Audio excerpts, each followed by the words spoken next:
ಕರಣಗಳಿಗೆ ಕವಚವಾಗಿರುವ ಕರಣ ಓಲೆಯನ್ನು ಕಿವಿಯಲ್ಲಿ ಧರಿಸುವರು. ಮೂರನೇ ಓಲೆ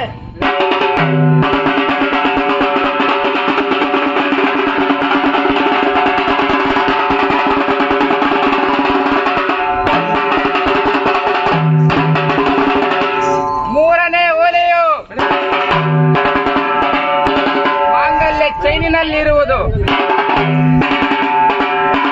ಮಾಂಗಲ್ಯ ಚೈನಿನಲ್ಲಿ ಬೆಲ್ಲದ ಮಣಿ, ಹಾಲ ಮಣಿ, ಕರೆಮಣಿಯನ್ನು ಧರಿಸಿ ಹೆಣ್ಣಿನ ಕಡೆಯವರೊಂದು ತಾಳಿ, ಗಂಡಿನ ಕಡೆಯವರೊಂದು ತಾಳಿ ಯನ್ನು ಮಾಡಿಸಿ ವಧುವಿಗೆ ಕಟ್ಟುತ್ತಾರೆ. ಬೆಲ್ಲದ ಮಣಿಯನ್ನು ಏಕೆ ಧರಿಸುತ್ತಾರೆಂದರೆ ಬೆಲ್ಲವಿಲ್ಲದಿದ್ದರೂ ಗಂಡನ ಮನೆಯಲ್ಲಿ ಬೆಲ್ಲದಂತ ಮಾತನಾಡಿ ಬೆಲ್ಲವು ಇರುವುದು ಎಂದು ಭಾವಿಸಿಕೊಂಡು ಸುಖದಿಂದ ಮನೆತನವನ್ನು ಸಾಗು ಹಾಕು ಎಂದು ಕೊರಳಲ್ಲಿ ಬೆಲ್ಲದ ಮಣಿಯನ್ನು ಧರಿಸುತ್ತಾರೆ. ಇನ್ನೊಂದು ಮುತ್ತು ಎಲ್ಲಿರುವುದು ಎಂದರೆ ಕಾಲುಂಗುರ. ಕಾಲುಂಗುರವನ್ನು ಏಕೆ ಧರಿಸುತ್ತಾರೆಂದರೆ ಹಿಂದೆ ತವರ ಮನೆಯಲ್ಲಿ ಅಕ್ಕ ತಂಗಿಯರ ಮಾತನ್ನು ಮೀರಿ, ಅಣ್ಣ ತಮ್ಮಂದಿರ ಮಾತನ್ನು ಮೀರಿ, ತಂದೆ ತಾಯಿಗಳ ಮಾತನ್ನು ಮೀರಿ ಕಾಲಿಡುತ್ತಿದ್ದಿ ಮಗಳೇ. ಆದರೆ ಇದು ತವರ ಮನೆಯಲ್ಲ, ಗಂಡನೆ ಮನೆ ಆದುದರಿಂದ ಅತ್ತೆ ಮಾವನ ಮಾತನ್ನು ಮೀರಿ, ಮಾವ ಮೈದುನಗಳ ಮಾತನ್ನು ಮೀರಿ, ಗಂಡನ ಮಾತನ್ನು ಮೀರಿ ಹೊಚ್ಚಲವರೇ ಕಾಲಿಡ ಕೂಡದು ಮಗಳೇ ಎಂದು ಕಾಲುಂಗರವನ್ನು ಧರಿಸುತ್ತಾರೆ.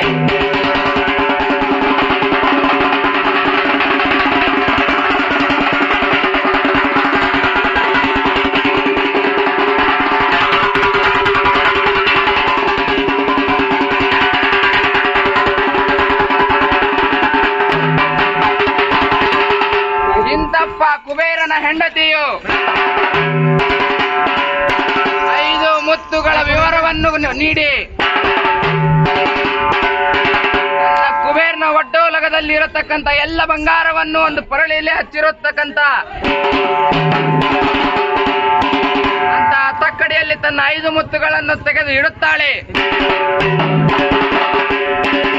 ಆವಾಗ ಪರಮಾತ್ಮ ಪಾರ್ವತಿಗೆ ಕೊಟ್ಟಂತ ಗುಂಜಿ ತೂಕದ ಭಸ್ಮವು ಕುಬೇರನ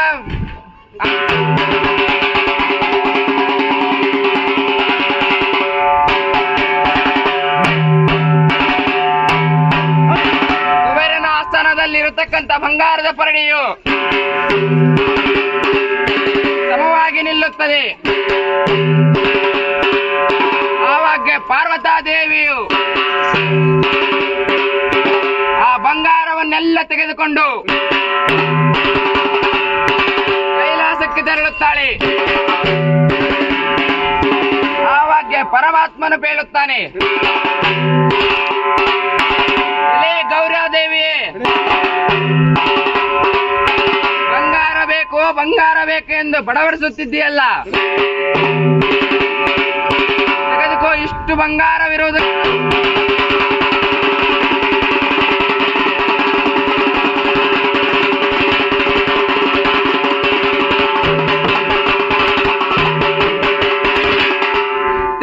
ಇಷ್ಟು ಬಂಗಾರವಿರುವುದು, ಯಾವ ಆಭರಣ ಬೇಕು, ಯಾವ ಬೇಕು ಎಲ್ಲವನ್ನು ಮಾಡಿಸಿಕೋ ಎಂದು ಹೇಳಿ ಕುಬೇರನ ಹೆಂಡತಿಯ 5 ಮುತ್ತುಗಳನ್ನು ಮರಳಿ ಕೊಟ್ಟು ಬಾ ಎಂದು ತಿಳಿಸಿ, ಇನ್ನ ಪವಾಡಗಳು ಅಂದಿಗೆ ಉಂಟು, ಇಲ್ಲ ಎಂದು ಹೇಳುವ ಶತದ್ರೋಹಿಗಳಿಗೆ ನೀನೇ ಗಂಡ ಆ ಕಡೆ ಕಡೆ.